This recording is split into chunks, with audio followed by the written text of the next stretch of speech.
In this video, you will learn how you can grow your email and SMS marketing revenue for your e-commerce brand in 2024 using this KPI sheet. And I'm not only going to show you how you can optimize the results for your Klaviyo account, right? But I'm going to show you exactly how we do this every single month for all of our partnership brands, right? That we work with in order to optimize the revenue, but the most important metric, optimize the profit, okay? So that's something that I'm going to show you in this video. Real quick, my name is Dan. I'm already for 5 years in the e-commerce space. The first 3 years, I was scaling my own stores, and the last 2 years, my team and I, we're partnering up with qualified e-commerce brands that are doing at least 100K plus per month, and we help scale them up with email and SMS marketing. And I would highly recommend to check out my Twitter, right? Go to the highlights, a lot of case studies, a lot of value, same as on my YouTube, because I think it's really important that if you listen to someone, it is someone that is actually skin in the game, okay? So you take the right advice. And with that being said, let's get straight into it. And the reason why I'm making this video is because last week we onboarded 3 new brands, right, that we're going to work with, and I was making this KPI sheet for them. And I thought, okay, hey, let's make a video about this so you can use this as well, or take some inspiration from it in order to get the best results for your e-commerce brand with email and SMS marketing, okay? So first things first, the first thing that we always do is we analyze the brand, right? Hey, are they already active on the Klaviyo account, right? How much revenue are they doing? How many email addresses do they have? How many phone numbers do they have, etc. Okay, so that's why in this case, for the first brand, right, that we're going to work with, we decided to do 3 campaigns because they had already something up and running there with the previous agency, but they're like not really happy with the results. They're doing around 12% of the revenue coming from email and SMS marketing. And yeah, that's why we decided to first of all focusing as well in the first time, right, also in the campaigns. So what we always do is we make a campaign calendar like this, okay? So how does this look like? So yeah, you can take inspiration from it. So over here is the month of May. So right now we're in April. We always work 2 weeks in advance, right? So we create this campaign calendar. We send a video about it on why we've decided certain topics, right? And if we got feedback from the client, then we got plenty of time to optimize this, right? Before the month even started. So this way, always, if you're planning to use this or use a campaign calendar, make sure that you work always 2 weeks in advance. Okay, so basically, real quick to go over it, over here the campaign subjects, right, that we're going to use, and then notes from the team. So let's say we're making this and we're planning to send out a sales campaign, right, with a 10%, but the client is saying, okay, hey guys, we can also use 15%. There's something that the client will put in over here. Okay, so there's something that the client get access to as well. So over here, how many campaigns we would like to send out per week, in this case 3, and also the segments that we're going to target. Okay, hey, what type of people do we want to target this month, or is there what type of segments, right? So we know exactly for this campaign, we're going to use this segment or this target audience. Okay, so that's basically in here. And then the most important thing, right, of this all is this KPI sheet, right? And it's something that you track on a monthly base. So in order to optimize your email and SMS marketing revenue and profits, right, it's order that you track everything, right? So don't expect the best results if you just set up a few flows and do weekly campaigns, right? It's more than that. You really want to optimize the sales, but not only the total sales, but also the flow performance, the campaign performance, the pop-up performance, the segmentations, and also the deliverability, right? There are a lot of things that you want to optimize. And in this video, I'm going to show you how you can track that, right? So you know exactly what you need to optimize for. So we start always over here, and the most important thing is, of course, the sales performance, okay? How many revenue is coming from the email and SMS marketing. So over here, we fill in the total revenue, right? This is the Klaviyo attributed revenue and the percentage. So something that we always do is the results of last month is something that we fill in here. So we know exactly, okay, hey, this is the results of last month, and then based on that, we set goals, okay? What do we want to improve, and what's the goal for the total revenue, right? That's something that the clients always tells us, but what is the goal of the Klaviyo attributed revenue or the percentage that we want to achieve, okay? So something that we always do is bi-weekly, we're going to keep track on the results, right? You can do this weekly, but if you make a few changes, right, you always want to give it some time to collect data. So that's why we always do bi-weekly, so we got enough data to work with in order to make new decisions. So we always set the goal in here. So let's say the goal of the attributed revenue is 40, right? 40%. And we see over here that we're at 36. Then basically we know, okay, hey, for the last 2 weeks or the 2.5 weeks, do we need to change something in the strategy? Or is there like a sales campaign coming up? Or is there like a new flow that's going to be live, right? So we know exactly, do we need to make any changes? So based on the bi-weekly matrix, right, we always optimize in order to achieve the goal over here.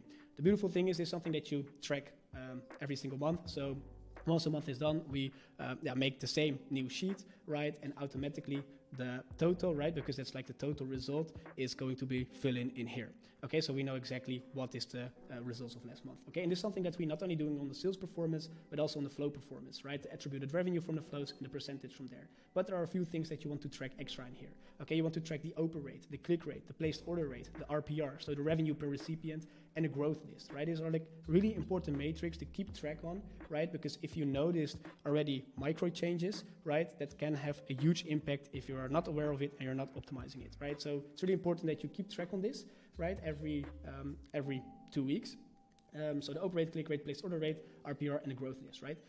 Per flow. So if you go in here, flow KPIs, in here we set up all of the flows that are currently live for the brand, right? We fill in bi-weekly the matrix, so we know exactly what is the total performance. And in here's like a drop-down menu, so you can select the welcome flow, site abandoned flow, survey flow, whatever, right? And then the matrix will appear over here.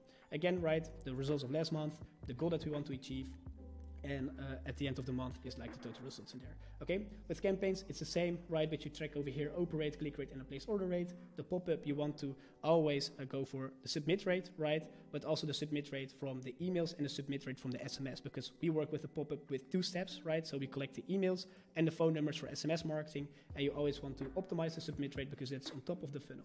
Then the customer segmentation is really important, right? What are the total subscribers? What are the total subscribers for SMS? What are the engaged customers, first-time purchases, and second-time purchase, okay? So you want to know this because otherwise you will create wrong segmentations and you will target the wrong people, right? Or you're not taking the full potential of different segmentations, okay? So it's really important that you track that as well, set goals for it, and same as deliverability, right? You want to know if every email is going into the inbox or into the spam box. So that's why you want to track the deliverability. What's the health performance? What's the bounce rate? What's the spam rate? And what's the unsubscribe rate? Because based on this matrix over here, but also on the segmentations, on the pop-up, right, the flows, the campaigns, you can use different strategies to optimize it. Okay, so let's say the deliverability is really bad of the brand, right? Then you can use different campaign strategies. You can build out different flows in order to optimize the deliverability. So that's why it's so important that you keep track on all of the results. Okay, so over here, the KPI sheets in April, something that we always put over here is the worst performance metrics from last month,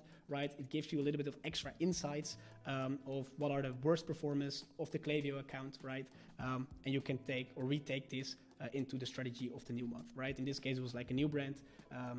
So yeah, we know a little bit what are the worst performance. Is it really important to optimize it right now, or do we first need to focus on something else? Okay, so that's basically in here, and that's the KPI sheet. But what is next, right? So you have a lot of data. How can you optimize it? And it's a really good question, okay? So besides from the fact that you can send out different campaigns, right, build out different flows, use different strategies, something that you can do is run split tests, right? And that's also something that you always need to keep track on. So over here you can see A/B test tracker for the pop-up, for the flows, and the campaigns. And it's like, oh, optimize for their goal. Okay, so let's say we go into the pop-up, right? You want to set on over here, we set the date of the split test, the name of the test, the sample size, so how many people are going to view this, the variable, right? Is it to pop up the email, pop up the SMS, or the thank you page? The goal of the A/B test, right? The CTR per page, right? The click rate, the click rate or the percentage of how many people are going to step 2, the click rate, the conversion rate, and the submit rate, right? Why is it important to also track the conversion rate of the split test? Because obviously, if you show a pop-up, let's say at 30 seconds versus 10 seconds, the one of 10 seconds is going to work better, right? I mean, you show up a pop-up faster, but it doesn't mean that you're going to get more profits, right? For sure, you're going to get more sales, but if you're offering a 10% discount, it doesn't mean that you're going to make more profits. So that's always what you want to optimize, that you optimize for profits, okay? So that's also why we optimize for conversion rate, we're keeping track on that, and also the test variable, right? The time, the content of the offer. Over here, we set the difference in there, we choose the winner and the conclusion, right? It's really important that you analyze the split test. What do you see? What's different, okay? Something that we also do with the flows, right? What flows are we going to split test, the email name, right? The sample size, the goal of the A/B test, the test variable notes, winner, conclusion, right? And how can you keep track on that over here? Is ClickUp, right? That's our system that we use with the team, and we build a lot of A/B test buckets in here, okay? So based on the matrix, right, that you see in here, you can set up pop-ups. So let's say on the campaigns, right, you see that the goal of the open rate is, let's say, 50%, right?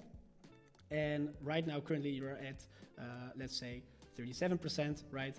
then basically in here we need to optimize it. So you can do that two ways, sending different campaigns, but also A/B split test your current campaigns. So what we're going to do, right, you go to campaigns, what do you want to improve, in this case the open rate, and then boom, there are like a lot of different split tests, right, that we use, like buckets, that we use for inspiration, same as the submit rate, the pop-up, right, flows, all in here, in order to optimize the results. Okay, so yeah, that's something that you can implement as well, right? We use a bucket for inspiration, right? Every brand is custom, so you always want to make sure you make the right split test based on analysis from your brand. And then from there, you can set up split test, and it's really important that you keep tracking the results in there. Okay, with that being said, that's the KPI sheet that we use for all of our clients to optimize the revenue and optimize the profits. I would highly recommend it to use something similar like this, right, for your e-commerce brand in order to optimize it. Or you can send me a message, I can send you this template, or from there, if you want to like our help in order to optimize your results, you can also shoot me a message, and from there we can talk. Okay, with that being said, I hope you found it valuable. If you got any questions, let me know, and from now, have an amazing day. Bye.